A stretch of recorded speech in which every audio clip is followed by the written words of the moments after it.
স্বাগতম সবাইকে এসইউ আহমেদ স্যারের ম্যাট্রিক্স ও নির্ণায়ক প্রশ্ন সমাধান পর্ব 10-এ। পর্ব 10-এ আমরা 26-এর 8, 9 এবং 10 এই তিনটা প্রশ্নের সমাধান দেখব, যেখানে আমাদের প্রত্যেকটা প্রশ্নেই বলা আছে বিস্তার না করে প্রমাণ করো যে। তো চলো আমরা শুরু করে দেই। আমরা প্রথম প্রশ্নটা দেখি। প্রথম প্রশ্নটাতে আমাদের বলছে এই নির্ণায়কটার মান দেখানো লাগবে এই জিনিসটা। তো আমরা লেফট হ্যান্ড সাইড থেকে রাইট হ্যান্ড সাইডের এই জিনিসটা প্রমাণ করতে চাই। আমরা স্টার্ট করে দিলাম লেফট হ্যান্ড সাইড থেকে। সো আমরা এখানে লিখলাম left hand side. So left hand সাইডে আমাদের যে নির্ণায়কটা গঠন ছিল সেই নির্ণায়কটা আমরা একটু লিখে ফেলি। এটা হচ্ছে 1 1 1। এখানে ছিল x মাইনাস a, এটা ছিল x1 মাইনাস a, এটা ছিল x2 মাইনাস a। দেন এখানে ছিল আমাদের y minus b, y1 minus b, দেন y2 মাইনাস b। এটা হচ্ছে আমাদের গিভেন নির্ণায়কটা। আমরা নির্ণায়কের প্রপার্টি জানি, যদি যে কোনো এক কলাম অথবা যে কোনো এক সারিতে যোগ বিয়োগ আকারে কোনো কিছু থাকে, তাহলে যোগ অথবা বিয়োগ নিয়ে আলাদা দুইটা নির্ণায়ক গঠন করা যায়। সো আমরা এখান থেকে ওই বৈশিষ্ট্যটা অ্যাপ্লাই করব। এখানে ছিল 1 1 1, এখানে প্রথম উপাদান নিলাম x, তারপর x1, তারপর হচ্ছে x2, পরের যেটা ছিল সেটা ঠিক আছে y মাইনাস b, এটা হচ্ছে y1 মাইনাস b, দেন এটা হচ্ছে y2 মাইনাস b। দেন চিহ্ন কি ছিল এখানে, আমি যেটাকে আলাদা করে ফেলছি সেটাতে মাইনাস ছিল, সো মাইনাস সামনে নিলাম। এখানে 1 1 1, এখানে থাকে a a a, দেন এই দিকে যা ছিল তাই y minus b, y1 minus b, y2 minus b। এটা আমরা লিখতে পারি। ওকে ফাইন, লিখে ফেললাম। এবার পরের লাইনে যাই আমরা। পরের লাইনে কি করা যায় দেখো তো, বা এইখানে আলাদাভাবে আবার দুইটা নির্ণায়ক গঠন করা যাবে এই অংশটার জন্য। সো আমরা আলাদাভাবে দুইটা নির্ণায়ক গঠন করে ফেলি। 1 1 1, এখানে থাকে x x1 x2, এখানে থাকে y y1 y2। আলাদা যে নির্ণায়কটা গঠিত হবে সেটা থাকবে এরকমভাবে 1 1 1, এখানে থাকে x x1 x2, আর এখানে চলে যাবে b b b। এটা আমরা লিখতেই পারি। এরপর আসি পরের এই অংশটাতে। দেখো তো এই পুরো কলামে একই জিনিস আছে না, সো এখান থেকে আমরা কমন নিতে পারি। a কমন নিয়ে নিলাম। a কমন নিলে এখানে কি থাকে 1 1 1, এখানেও থাকে 1 1 1, দেন এইদিকে আছে y minus b, y1 minus b, y2 minus b। এটা থাকে আমাদের। সো এবার খেয়াল করি, দেখো এই যে অংশটা এটা কিন্তু জিরো হয়ে গেছে। কারণ কি? কারণ হচ্ছে দুইটা কলাম একই রকম উপাদান দিয়ে গঠিত। সো ওইটা যদি জিরো হয়, বাকি দুইটা নির্ণায়ক থাকতেছে। এই বাকি দুইটার আবার মাঝখানের যে অংশটা দেখো, মাঝখানের নির্ণায়কটা, এখানকার যদি বি কমন নিতাম আমরা, তাহলে সেটা কি হয়ে যেত? এটাও জিরো হয়ে যেত। সো আমরা বিষয়টা একটু দেখাই। বা এখানে থাকে আমাদের কি 1 1 1, এখানে থাকে x x1 x2, এখানে থাকে আমাদের y y1 y2, আর বাকি যে অংশটা এখান থেকে আমরা একটা b কমন নিলাম। b কমন নিলে কি থাকবে 1 1 1, এখানে থাকে x x1 x2, আর এটা হয়ে গেছে 1 1 1। শেষের যে নির্ণায়কটা ছিল এটার ভ্যালু তো অলরেডি জিরো হয়ে গেছে, সো এটা আমরা লেখার প্রয়োজন অনুভব করলাম না, লিখলাম না আর কি। এরপর খেয়াল করো এই জিনিসটা, এটা কি হয়ে গেছে? জিরো হয়ে গেছে। তাহলে বাকি থাকে কি? বাকি থাকে আমাদের এই নির্ণায়কটা 1 1 1, x y x1 y1 x2 y2। এটাই কিন্তু আমাদের রাইট হ্যান্ড সাইড। সো আমরা এটাকে লিখলাম কি? Right hand side. তাহলে আমরা প্রুফ করে ফেললাম বিষয়টা বৈশিষ্ট্যের মাধ্যমে। এখন দেখি চলো আমরা কোশ্চেনটাতে আমাদের কি ছিল অ্যাকচুয়ালি। আমরা একটু যদি জুম আউট করে নেই, তাহলে এই যে দেখো আমাদের যে প্রশ্নটা ছিল, আমাদের প্রশ্নটার মধ্যে বলা ছিল এই জিনিসটা, যে বিস্তার না করে প্রমাণ করো যে 1 1 1 x x1 x2 y y1 y2। আমরা লাস্টে পর্যন্ত কিন্তু সেই জিনিসটা দেখাচ্ছি, যে 1 x x one x two এবং y y one y two. আশা করি বিষয়টা বুঝতে পারছো যে কীভাবে আমরা কোশ্চেনটার সলভ করলাম। চলো এবার পরের কোশ্চেনটা দেখি। পরের প্রশ্নটাতে আমাদের কি বলছে, বলছে যে বিস্তার না করে প্রমাণ করো যে এই জিনিসটার ভ্যালু কত হবে, 0 দেখানো লাগবে। এটা আমাদের প্রমাণের মেইন কাহিনী। সো আমরা কী করবো, আবার সেম কথা, লেফট হ্যান্ড সাইড থেকে স্টার্ট করব। লেফট হ্যান্ড সাইড, সো আমরা এখান থেকে স্টার্ট করলাম লেফট হ্যান্ড সাইড। তো লেফট হ্যান্ড সাইডে আমরা কি লিখতে পারি, যেটা দেওয়া আছে সেটাই লিখতে পারি আগে। তাহলে আমরা এখানে লিখলাম বিসি, এখানে লিখলাম 1/a, এখানে ছিল 1/a প্লাস বি। এখানে ছিল আমাদের সিএ, এখানে ছিল 1/b, এখানে হচ্ছে 1/b প্লাস সি।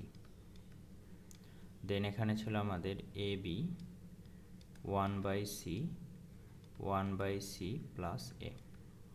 এটা ছিল আমাদের। এখানে একটু কাজ করতে হবে আমাদের। কি কাজ করতে হবে, প্রথম যে কলামটা ছিল, দেখো আমি প্রথম কলামকে যদি এ দিয়ে গুণ করি এটা হবে এবিসি, আমি এটাকে যদি বি দিয়ে গুণ করি দ্বিতীয় কলাম, তাহলে এটাতে হবে এবিসি। আমি 3 নম্বর কলামকে যদি সি দিয়ে গুণ করি তাহলে এটা কত হবে, এটা হবে এবিসি, এই যে প্রথম অংশটা। সো আমাদের টার্গেট হচ্ছে এবিসি তৈরি করা, এটাকে আমরা এ দিয়ে গুণ করব। তাহলে আমরা যেহেতু ওটাকে এ দিয়ে গুণ করব, আমাদের কাছে এ নাই, সো আমরা নিচে লিখলাম 1/a। এরপর কি লেখা যায় এখানে, তাহলে এটা হয়ে যাবে এবিসি, এটা হয়ে গেল এবিসি। এটার সাথে এ গুণ হয়ে যাবে, সেটার সাথে যদি এ গুণ হয় এ ইন্টু 1/a, তবে এটার সাথেও এ গুণ হয়ে যাবে, এটার সাথে যদি এ গুণ হয় তখন লিখতে পারি এ ইন্টু 1/a প্লাস বি। পরেরটাকে কী দিয়ে গুণ করব, বি দিয়ে গুণ করব। সো বি তো আমাদের কাছে ছিল না, 1/b দিতে হবে।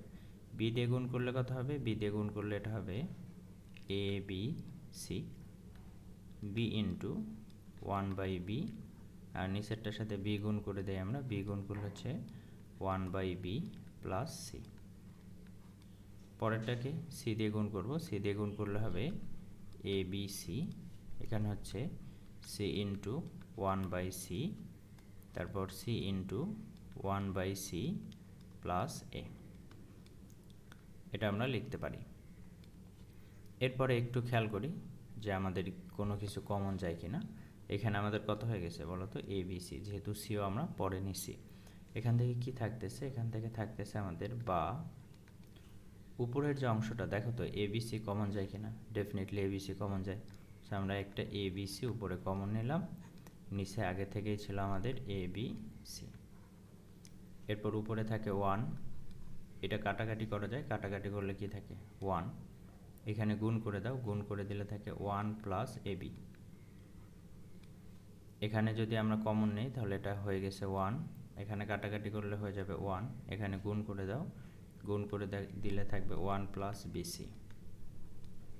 এরপর এখান থেকে থাকে 1, নিচেও থাকে 1, এখানে গুণ করে দিলে 1 প্লাস এসি, এই জিনিসটা থাকে। দেখো তো দুইটা সারি একই রকম হয়ে গেছে কিনা, একই রকম হয়ে গেছে। আমরা জানি কোনো একটা নির্ণায়কের দুইটা সারি অথবা দুইটা কলাম যদি একই ভুক্তি দ্বারা গঠিত হয় তাহলে সেই নির্ণায়কের মান কত হবে, সেই নির্ণায়কের মান হবে 0। সো আমরা 0 দেখাইতে পারছি, ইকুয়াল হচ্ছে কি রাইট হ্যান্ড সাইড। সেটাই হচ্ছে আমাদের প্রমাণ। আমরা লিখলাম প্রমাণিত, প্রমাণিত। সো আশা করি বিষয়টা বোঝাইতে পারছি যে খুবই সিম্পল জিনিস। জাস্ট আমরা কি করছি, একটা কমন নিছি, কমন নেওয়ার পর সেখান থেকে ইজিলি ক্যালকুলেশন করা যাচ্ছে। খুবই সিম্পল ম্যাথ। প্রথমে আমরা কি করছিলাম, এবিসি গঠন করার জন্য এবিসি দিয়ে গুণ করছি, প্রথম কলামকে এ দিয়ে গুণ করছি, দ্বিতীয় কলামকে বি দিয়ে গুণ করছি, তৃতীয় কলামকে সি দিয়ে গুণ করছি। গুণ করার পর আমরা দেখতে পাচ্ছি এবিসি কমন যায়, এবিসি কমন নিলেই দেখা যাচ্ছে আমাদের নির্ণায়কটার মান কত আসতেছে, 0 আসতেছে। সো আশা করি এই বিষয়টা আমরা বুঝতে পারছি। এবার আসি আমরা লাস্ট কোশ্চেনে। কি বলছে যে বিস্তার না করে প্রমাণ করো যে এই জিনিসটা সমান 0 হবে। আবার সেম কথা, আমরা লেফট হ্যান্ড সাইড থেকে স্টার্ট করলাম, left hand side. So left hand side থেকে স্টার্ট করলাম, কি কি দেওয়া আছে, যা দেওয়া আছে তাই লিখবো আমরা এখানে। প্রথমে দেওয়া ছিল লগ অফ এক্স, তারপর হচ্ছে log of Y, then log of Z, log of Z. নিচে কি ছিল, log of tries X, log of twice x, log of twice y, log of twice z. Then নিচে ছিল log of thrice X, log of thrice Y, log of thrice Z. এটা আমরা লিখতে পারি। So এখন আসি আমরা এখান থেকে কী ক্যালকুলেশন করতে পারি। প্রথম যে কলামটা ছিল, প্রথম কলাম থেকে 2 নম্বর কলাম বিয়োগ করে দিব। সো আমরা এখানে লিখলাম বা প্রথম কলাম থেকে 2 নম্বর কলাম যদি বিয়োগ করে দিই, log x minus log y হবে, log of x minus log of y হবে। দেন নিচে কী হবে, নিচে হবে log of tries x minus log of tries y. Then এখানে আমরা লিখতে পারি log of thrice x minus log of thrice y, log of thrice y. এটা কী করছি, প্রথম কলাম থেকে 2 নম্বর কলাম বিয়োগ দিয়েছি। 2 নম্বর কলাম থেকে 3 নম্বর কলাম বিয়োগ দিই, তাহলে কী হবে log of y minus log of z. তারপর এখান থেকে লেখা যাবে log of tries y minus log of thrice z. নিচে হচ্ছে log of thrice y minus log of thrice z. Then এইদিকে কে ছিল, এইদিকে ছিল আমাদের log of Z, log of thrice Z, log of thrice z. যেটা কাজ করছি আমরা সেটা অবশ্যই সাইড নোট আকারে দিব। তাহলে সাইড নোটে আমরা কি পাইছি, কলাম 1 প্রাইম, এটা কিভাবে পাইছি, কলাম 1 থেকে কলাম 2 বিয়োগ করে। দেন কলাম 2 প্রাইম, এটা কিভাবে পাইছি আমরা, কলাম 2 থেকে কলাম 3 বিয়োগ করে। এই সাইড নোট আমরা দিয়ে দিলাম।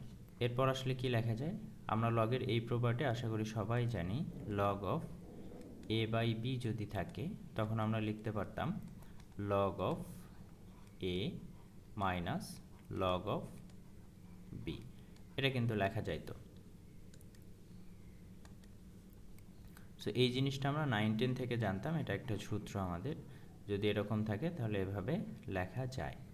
এই সূত্রটা আমরা এখানে অ্যাপ্লাই করব। দেখো তো বিয়োগ আকারে আছে না, তাহলে ভাগ করা যাবে, এক্স বাই ওয়াই লেখা যাবে। এই যে log of x minus log of Y যদি হইতো তাহলে এক্স বাই ওয়াই এই জিনিসটা লেখা যেত। সো আমরা এবার ওই কাজটা করব। সো আমরা যদি এখানে লিখি বা, তাহলে এখানে কি দাঁড়াচ্ছে, লগ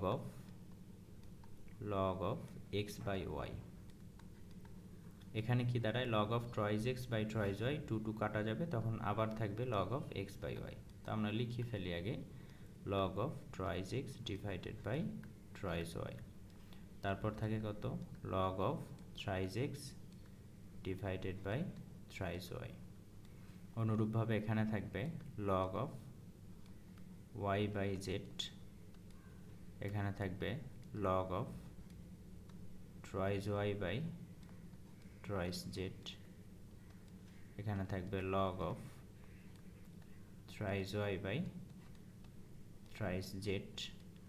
এইদিকে আছে কি log of Z, log of thrice Z, log of thrice Z.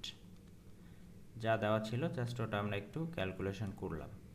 এবার আসি, দেখো প্রথম যে কলামটা ছিল, প্রথম কলামে কিন্তু একই রকম ভুক্তি বিদ্যমান। সো প্রথম কলামে যদি একই রকম ভুক্তি বিদ্যমান হয়, আমরা এখান থেকে log of X by Y এটারে কমন নিতে পারতাম। Log of X by Y এটা কমন নিলাম। আবার খেয়াল করো এই জায়গাতে log of Y by Z, 2 2 কাটা গেলে ওয়াই বাই জেড, 3 3 কাটা গেলে ওয়াই বাই জেড। সো আমরা এখান থেকেও লিখতে পারি log of Y by Z common. যদি ওয়াই বাই জেড কমন নেই, এখানে কি থাকে 1 1 1, সেটা থাকে 1 1 1। এখানে কত থাকে, এখানেও থাকে 1 1 1। এখানে থাকে log of Z, log of thrice Z, log of thrice Z. এটা থাকে আমাদের। যেহেতু আমাদের এখানে 2টা কলাম কি হয়ে গেছে, সমান হয়ে গেছে, 2টা কলাম পাশাপাশি সমান হয়ে গেলে আমরা জানি তার মান কত হবে, 0 ইকুয়াল হচ্ছে রাইট হ্যান্ড সাইড। সো আমরা এই জিনিসটা দেখাইতে পারছি যে লগের এই অংশটার মান কত হয়ে যাবে, 0 হয়ে যাবে। তো আমরা বিষয়টা যদি দেখি, আমাদের প্রমাণ করতে আসলে কি বলছিল,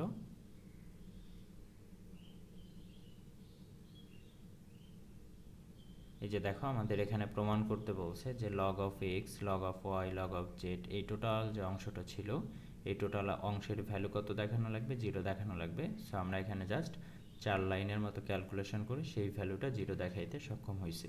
নির্ণায়কের লেকচার 10 আমাদের এই পর্যন্ত। ইনশাল্লাহ দেখা হবে লেকচার 11-এ। ধন্যবাদ সবাইকে।